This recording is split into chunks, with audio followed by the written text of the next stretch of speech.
Can you hear me? Okay. Thank you. Good afternoon. My name is Renee Bougard. I am with the National Library of Medicine, which is part of the National Institutes of Health in Bethesda, Maryland.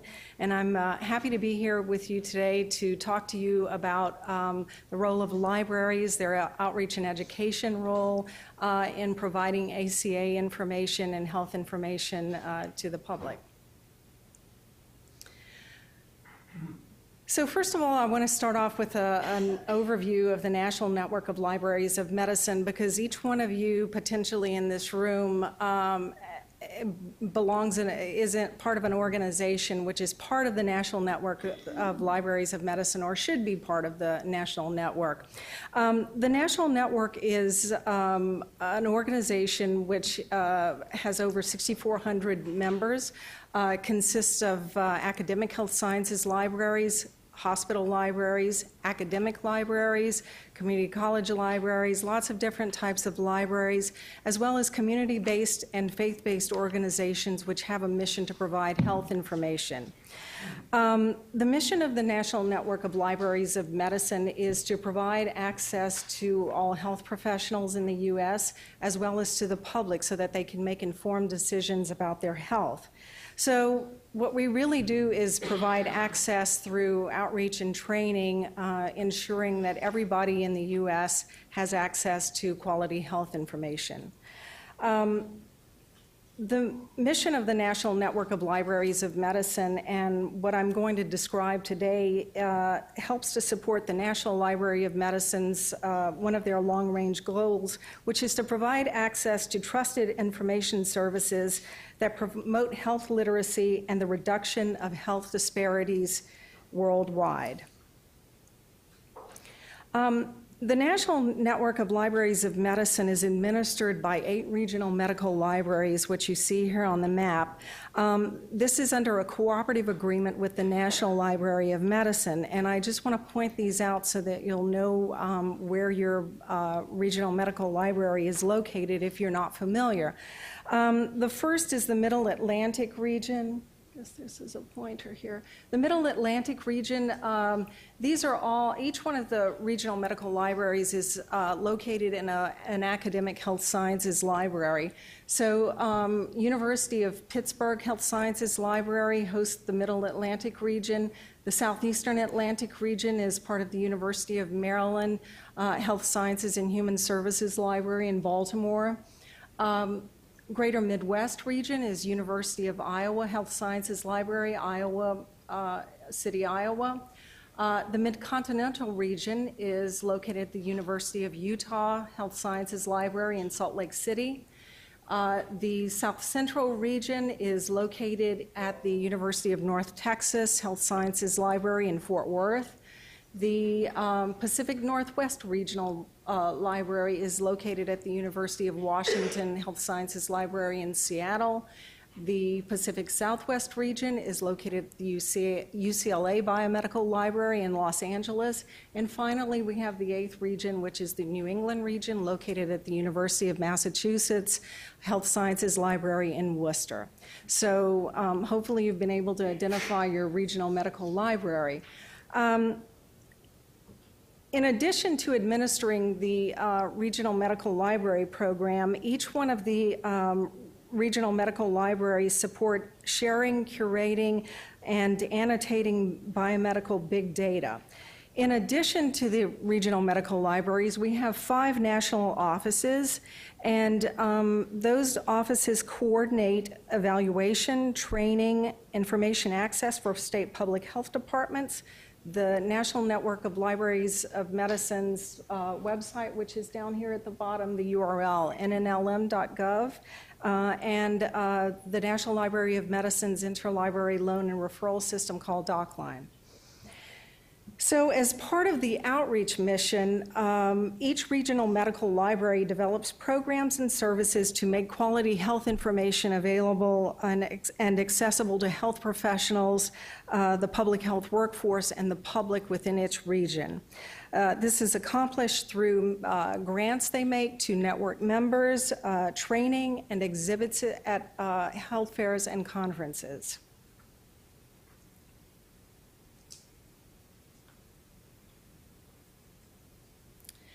A 2011 Institute of Museum and Library Services study showed an estimated 37% of library computer users, that's approximately 28 million people each year, use the computers in public libraries and seek assistance from public librarians for information on medical conditions, finding healthcare providers, and wellness.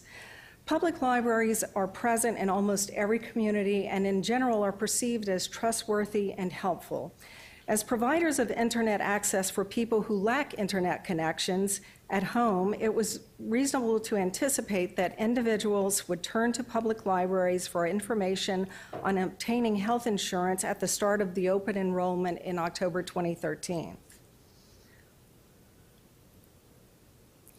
So I want to talk to you a little bit and describe the national collaboration which sort of kicked off this movement of libraries getting involved in providing ACA information.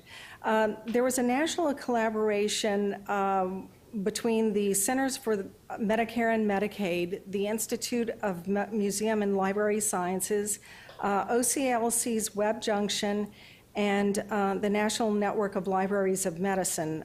They collaborated to provide public library staff with the online resources and community contacts they would need to respond to questions regarding health insurance options and health-related questions.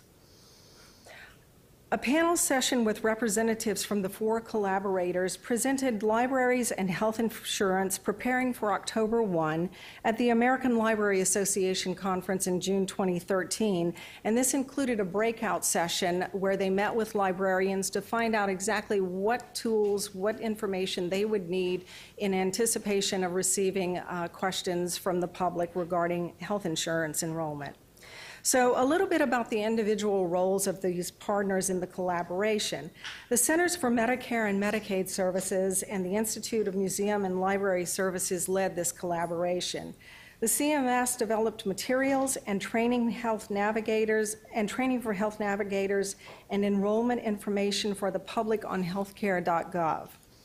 Through a grant with the Institution of Museum and Library Services, OCLC's Web Junction developed a Health Happens in Libraries webinar series, and this session that was presented at the ALA conference was repeated in July 2013 for libraries across the U.S. Web Junction continued to host ACA-related webinars and also developed information for public libraries on how they could prepare to meet the community needs regarding the Affordable Care Act. The National Network of Libraries of Medicine had a history of collaborating with public libraries and community-based organizations to provide access to quality health information for the public.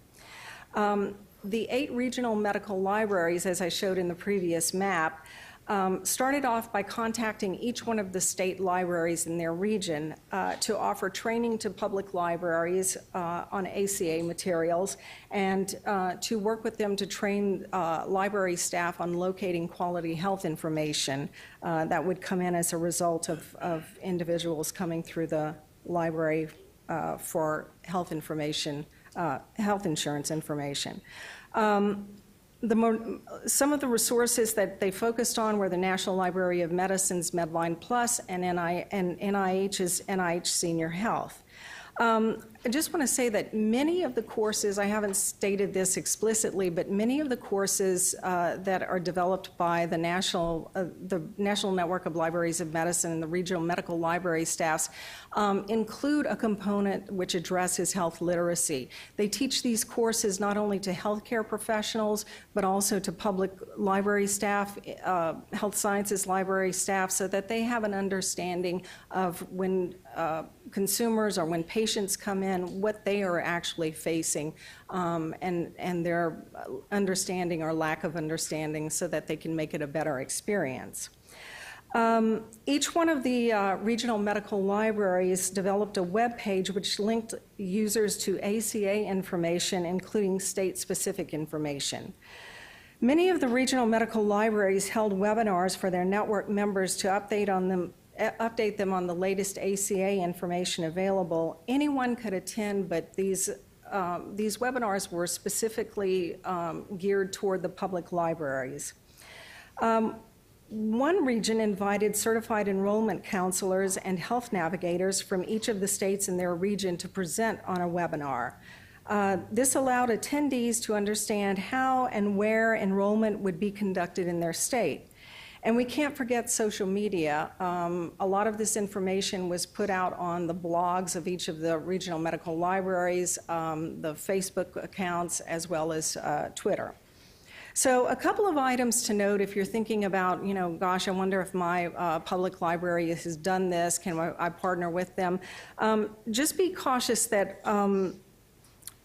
not all libraries operated at the same level. It was totally up to them. They served their community. They knew what resources they had available. So they could tailor the level of service they provided, both in response to health insurance information as well as health information based upon their local need and access to resources.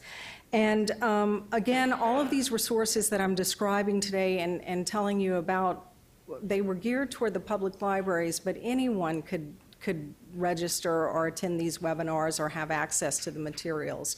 And that is still true today.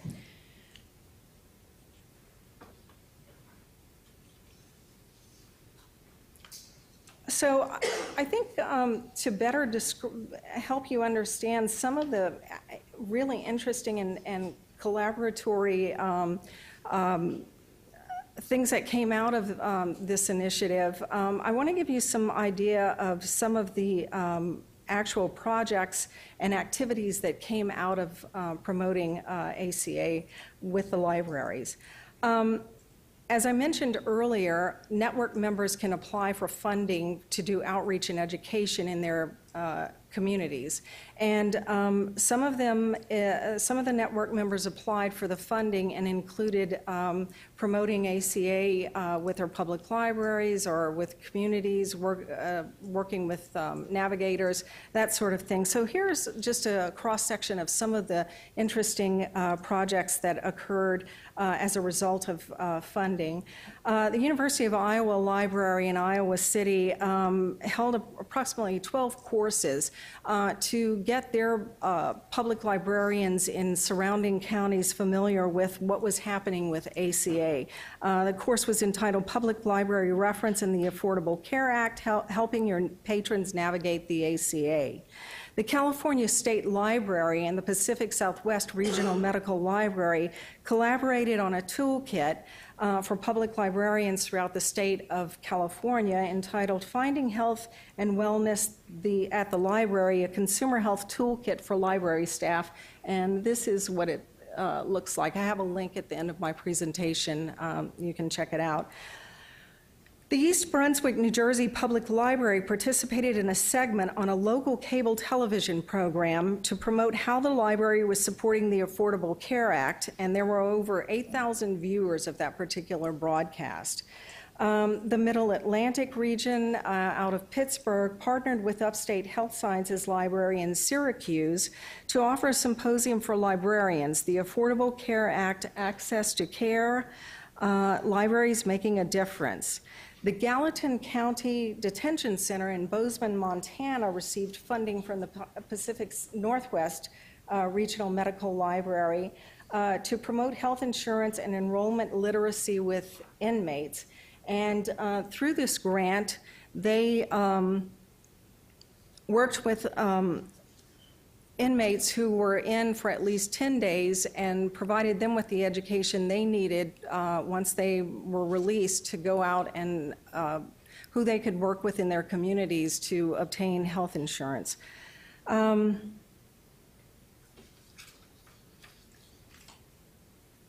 So that's an idea of a few of the projects that were implemented as a result of some of the funding that was obtained from the regional medical libraries.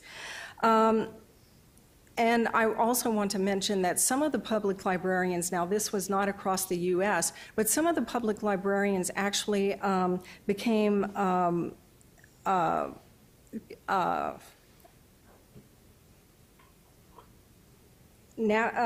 they became navigators. So it really varied from what services the public librarians offered. So here is a selection of resources that were developed by the regional medical libraries for their education and training efforts throughout the initiative.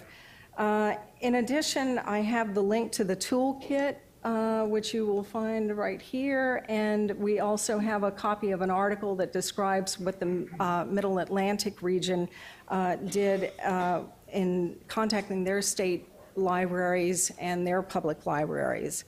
So in closing, I just want to say that libraries did have a role in promoting the Affordable Care Act. They've provided the public with information needed to obtain health insurance, and in some cases, they've provided the technological means for obtaining health insurance. And they have also provided access to quality health information for those individuals who have come in regarding healthcare issues. So for those of you who are seeking a potential partner for outreach and education, you might want to think about your public library or potentially contacting your regional medical library to assist you with that facet of the work that you're doing. Thank you.